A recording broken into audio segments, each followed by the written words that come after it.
Yo. So, hello everyone. Today, me and my classmates Saule and Jonas will present you about Cuban Missile Crisis. So, the definition: leaders of the US and the Soviet Union engaged in a tense 30-day political and military standoff in October 1962 over the installation of nuclear armed Soviet missiles in Cuba, just 19 miles from the US. This was called the Cuban Missile Crisis. So, what happened in Cuba during the missile crisis? USA had built a missile silo on Turkey to use against Russia, and the USSR retaliated by building a silo on Cuba to use against the USA. The construction of a silo on Cuba was captured by an American spy plane, as Kennedy retailed by the surrounding the island with battleship Circle to cut off supplies to the warhead being brought to Cuba. Negotiations went on between Kennedy and a member of the USSR. After back-and-forth proposal, it was agreed that the silo on Turkey will be deconstructed if the Russians can proceed with taking down the silo on Cuba.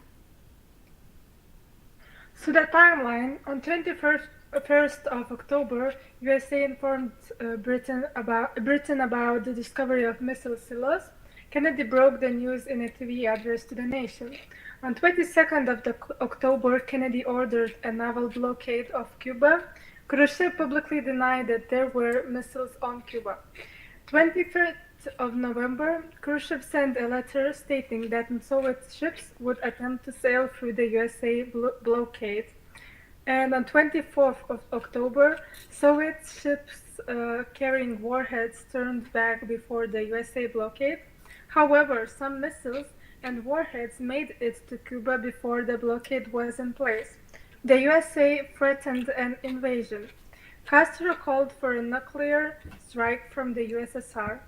And on 25th of October, there was a clash in the UN between Adlai Stevenson and Valerian Zorin.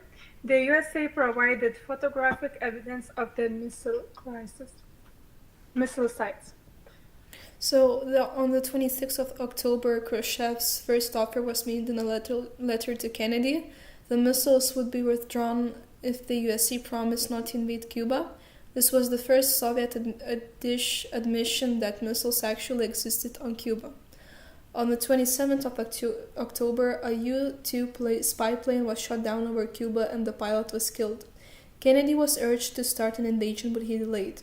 Khrushchev made a second offer in a letter to Kennedy. He demanded that the USA remove missiles from Turkey in exchange for removal of the Cuban missiles.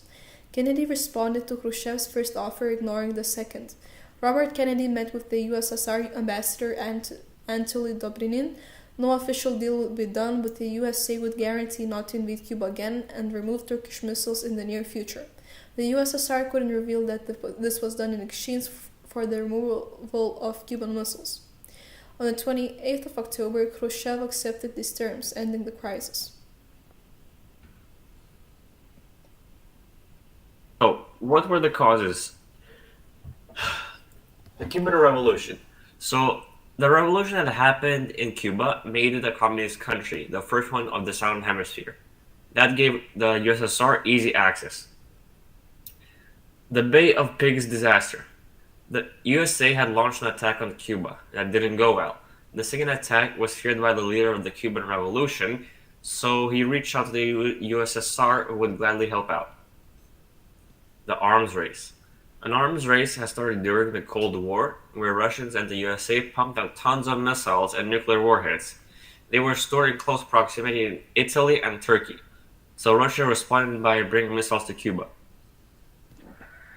The discovery of Soviet missiles on Cuba. On 14 October 1962, a U-2 plane from the United States made a pass over Cuba and photographed the production of a Soviet missile. America's naval blockade.